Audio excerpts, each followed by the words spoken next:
Hey guys, hey, how you guys doing today? Welcome back to another Champions League debriefing. Uh, what a game! Arsenal are through after 14 years. 14 years old. The last time they qualified for a quarterfinal was in 2010. Arsene Wenger was still there. Thierry Henry was still playing in soccer. Czech Fabregas was still there. Robin van Persie was still there. And since that, from 2010 to 2017, they were being kicked out by Barcelona. The last one was Bayern Munich. You remember that 10-2, 10-2 score? That was the last time they played the Champions League. After they came back 7 years after, and then they're working through other people now. I mean, today games was kind of, it's a qualification game, tough, really physical, tactical, and Porto came up with a plan and they executed it perfectly.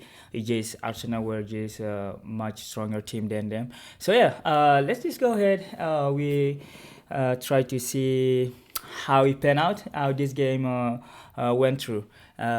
If you are new to here, welcome back. Welcome to my world. My name is Terry, and welcome to my world. Let's go.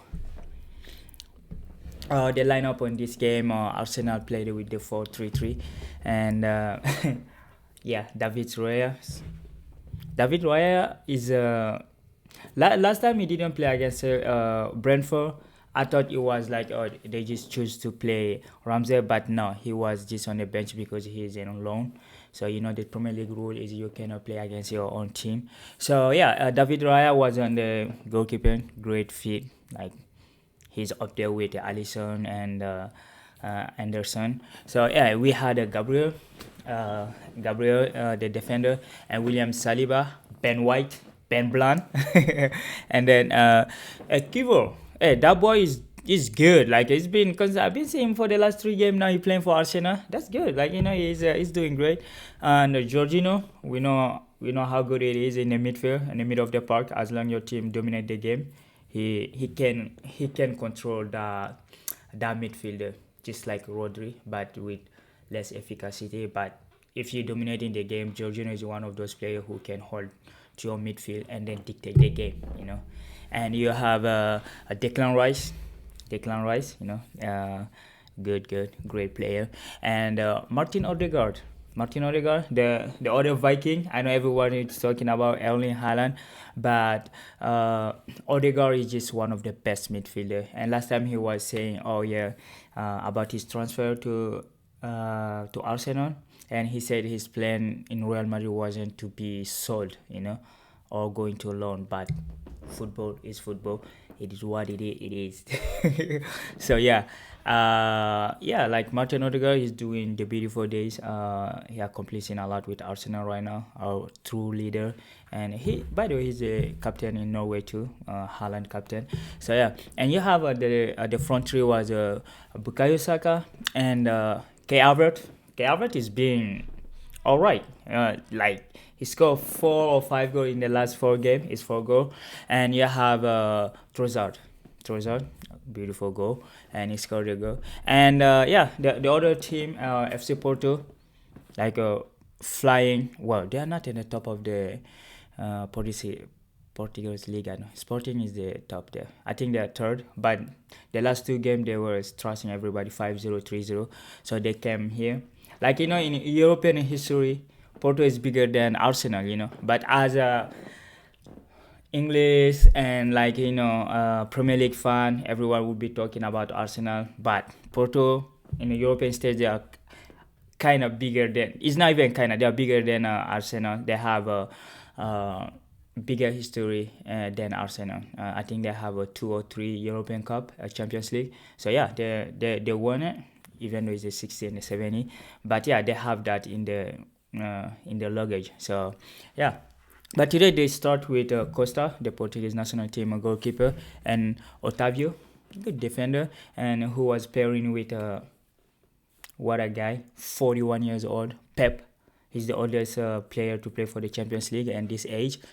Pep, like solid defender. We all know him well when he was playing Real Madrid, pairing with Ramos. It was criminal. And then you have Joe Mario. he had a good game. Wender and Gonzalez, the double pivot was Gonzalez and Varela.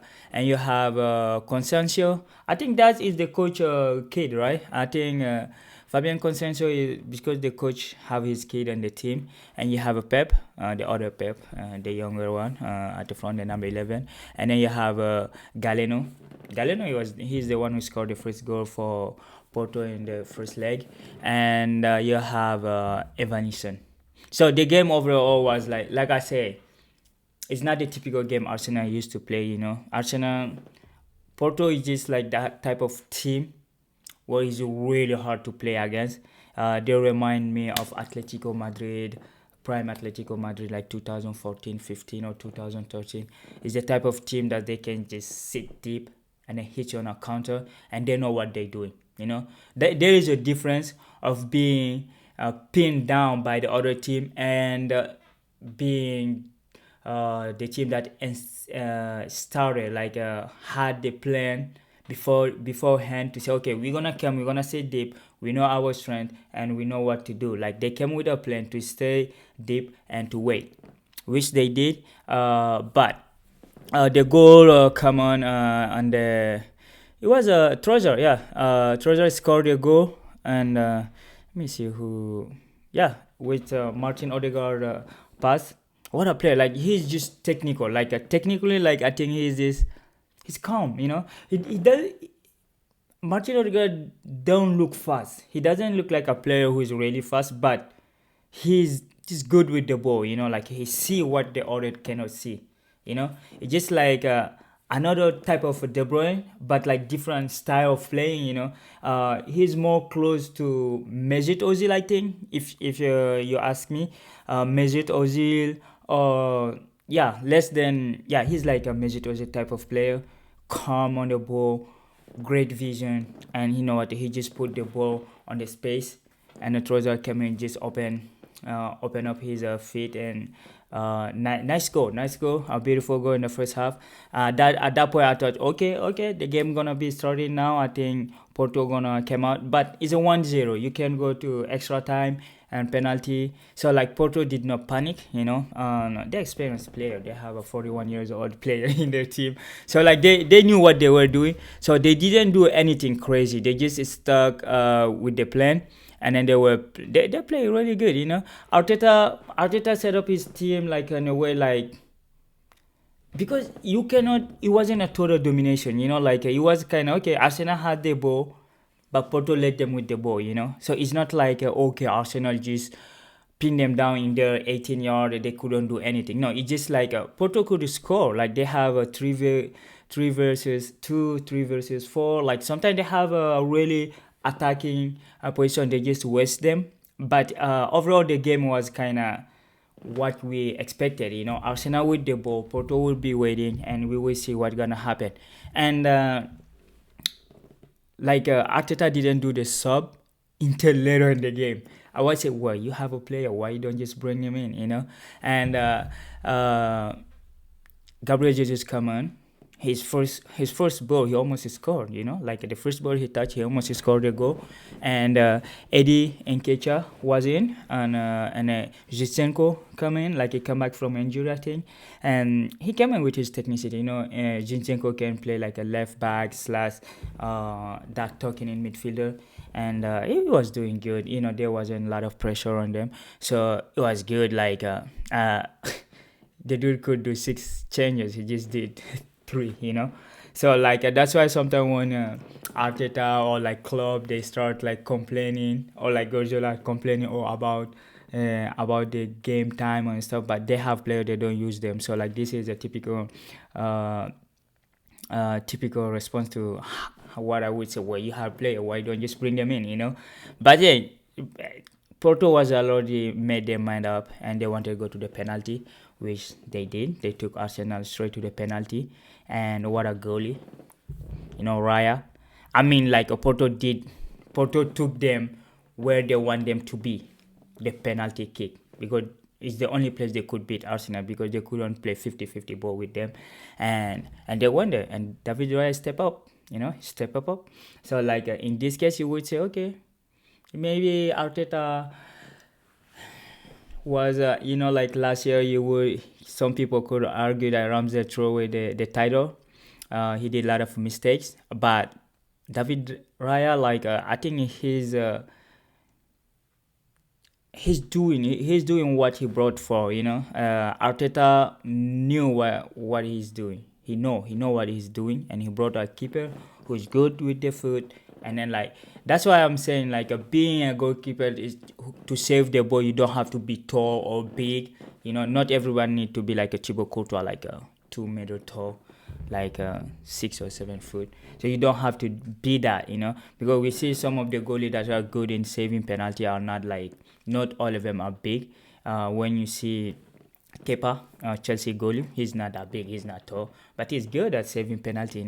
And David Raya is kind of like that too when I see him. And he stopped the first penalty and the second, and sent Arsenal straight to the quarterfinal for the first time in 14 years. And Arsenal coming back in the Champions League after 7 years is a good welcome back. Now we're gonna see them what they're gonna do, what's gonna happen when the draw come up, because I think the draw will be after tomorrow's game, because there is a 2 more game to be played. And yeah, let's just see. The internet will be flooded with Arsenal fan now. Nobody gonna sleep or do anything because they're gonna troll everybody. My friend Alod is sending me like, oh yeah, we are in the Champions League, you are not there. Yeah, just win it first, and then you come talk to us. Because Chelsea, we won it like not even 3 years ago. It was in 2021, so it's still fresh. So, but hey, anyway, it was a good game, very technical, very physical game. But we enjoy it. I enjoy watching it. It was a kind of really intense. The fans were behind their team, even though the game was good. It was a typical knocked out game, which you would expect to happen like this, especially if you play against a team like Porto. Is the type of team that doesn't want the ball, just let you with the ball, and then you do whatever you want. But hey, overall it was a good game. Congratulations to Arsenal, congratulations to Arteta, and good job. And yeah, let's see what they're gonna do in the Premier League now. And David Raya was asked by the CBS, Thierry Henry and his crew, and they were asking, Premier League or Champions League? He said both. So let's see if they can do anything. But anyhow, good game for all the Arsenal fans. I'm pretty sure they're going crazy right now. But hey, cannot wait. Stay tuned. We're gonna drop another video for Barcelona versus Napoli. And thank you for watching. Take care and be safe. Bye.